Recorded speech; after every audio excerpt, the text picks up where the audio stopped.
semuanya, selamat datang di Rumah Niat. Gimana kabar sobat semuanya? Semoga sehat selalu ya, amin. Balik lagi nih di konten Rakit PC episode keempat kita. Rakitan kali ini adalah rakitan PC gaming di harga 2 jutaan. Penasaran kan gimana rakitan PC gaming 2 jutaan ini? Hehehe. Sebelum ke videonya, jangan lupa buat yang belum subscribe, di-subscribe dulu yuk. Bantu channel ini terus berkembang agar selalu dapat memberikan konten yang positif dan tentunya menarik untuk disimak. Buat yang udah subscribe, saya doakan rezekinya mengalir deras. Amin. Dan untuk brand yang mau produknya kita review, boleh hubungin kita di DM Instagram ya. PC rakitan kita kali ini mempunyai konsep minimalis. Bukan cuma bentuknya yang kecil, tapi budgetnya juga sob. Hehehe. Walaupun dengan bentuk yang minimalis, tapi PC ini masih sanggup kok untuk bergaming ria. Cus, langsung aja kita perkenalkan komponennya ya.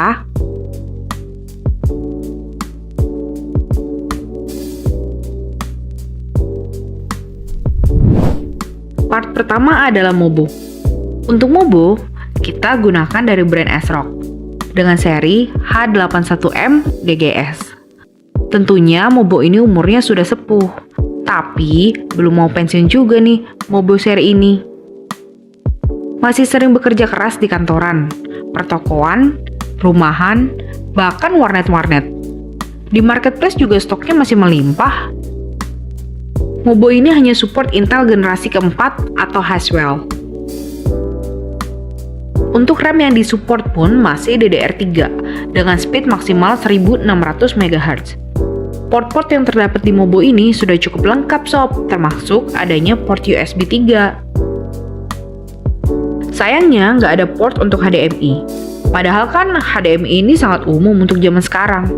Tapi nggak apa-apa deh, namanya juga Mobo sepuh. Untuk harga Mobo ini berkisar di antara 200 hingga 300 ribuan.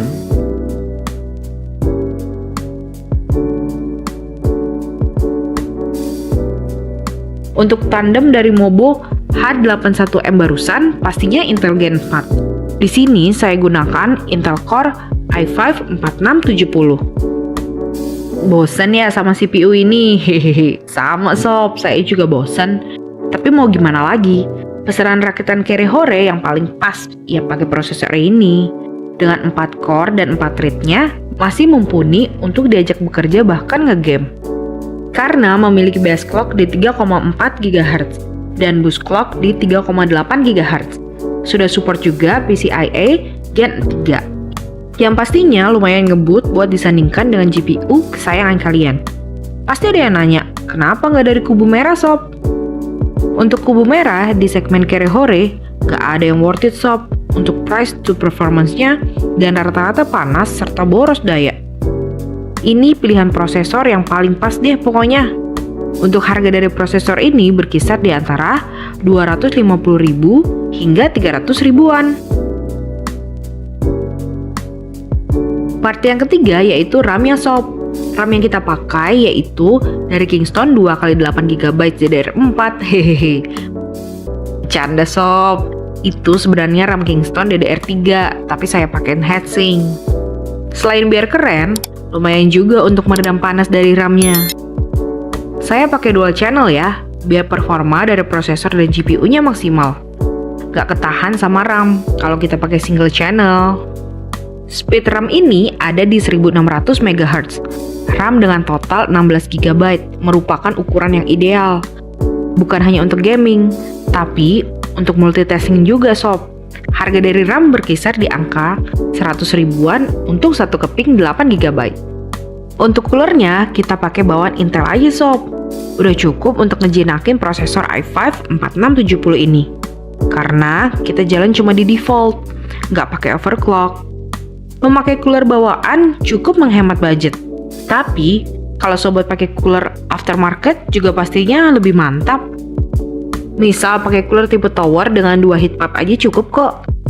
Harga dari stok cooler Intel ini berkisar di angka 35 ribuan.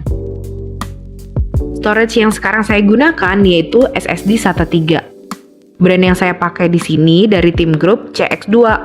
dengan kapasitas 256 GB. SSD SATA ini saya gunakan untuk menyimpan sistem dan beberapa aplikasi standar Windows. Game juga ada sih, hehehe. Karena rakitan kali ini harus seirit mungkin, jadi saya hanya gunakan satu storage saja. Untuk SSD atau HDD tambahan, sobat bisa mengupgrade-nya nanti. Sesuaikan saja sama kebutuhan sobat. Harga dari SSD SATA 3 dari tim grup ini berkisar di angka 350 ribuan. PSU yang kita gunakan mempunyai kapasitas 500 watt. Saya ambil dari merek Innovation Gold. Katanya sih sertifikasi Gold dan garansinya 8 tahun. Tapi entahlah, kalau ada budget tambahan, sobat bisa cari PSU dari brand yang udah terkenal aja, biar pakainya lebih nyaman dan garansi terjamin. Kalau sobat ada yang pernah pakai PSU ini, boleh diceritain keluh kesahnya di kolom komentar. PSU yang saya pakai ini versi 2 ya, belum modular kayak yang versi sekarang. Tapi dari kabelnya sih aman banget, karena pakai kabel sleeve semua. Dan kabelnya lumayan tebal, 500 watt sangat cukup untuk rakitan kita kali ini. Harga dari PSU ini berkisar di angka 500 ribuan. Part berikutnya adalah part yang bikin performa gaming kita maksimal. Yah, bener banget, apalagi kalau bukan VGA card. Di sini kita gunakan VGA card dari kubu hijau alias Nvidia. Kita gunakan GTX 950 2GB Zotac AMP Edition. VGA card ini mempunyai bentuk yang lumayan cakep, dengan 2 fan di bagian bawah dan backplate di bagian atas, membuat looks-nya enak dipandang. Dari segi performa pun VGA ini cukup kencang, pastinya mempunyai performa di atas Lord Chest Plank si GTX 750 Ti. Walau versi saya ini hanya mempunyai VRAM 2GB, tapi performanya masih bisa diandalkan. Tonton terus ya videonya, nanti saya liatin deh performanya di video pengetesan. Sayangnya TDP dari VGA ini cukup tinggi, di atas 75 watt, tentunya mempunyai daya tambahan dengan 6 pin power. Harga dari VGA ini berkisar di harga 800 ribuan. Untuk casing kita gunakan dari Cube Gaming dengan tipe Vardek. Ukuran casing ini cukup mungil ya, karena maksimal bobo yang bisa dipasang hanya MATX. Tapi casing ini tetap menempatkan PSU di bagian bawah casing, jadi nggak kelihatan jadul banget. Terdapat lubang-lubang juga sob untuk perkabelan, jadi masih enak untuk dirapikan. Harga casing ini berkisar di angka 300 ribuan. Partnya udah lengkap sob, gas kita rakit.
Udah beres nih rakitnya.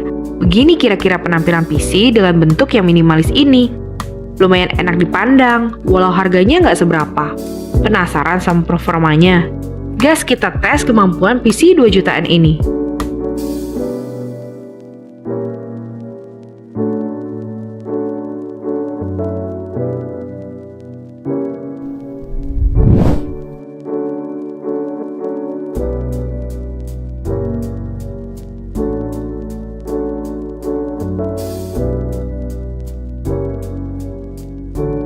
Game yang pertama kita buka dengan game Wibu lagi sob, yaitu Wuthering Waves. Pada settingan medium 1080p, game ini lancar banget. Saat roaming atau jalan-jalan kita dapat 55 hingga 60 fps. Dan ketika battle yang ramai, bisa tembus di angka 45 hingga 55 fps. Hitungannya sih ini lancar jaya. VRAM 2GB 3GTX 950 keluaran Zotac ini ternyata masih nendang sob, hehehe.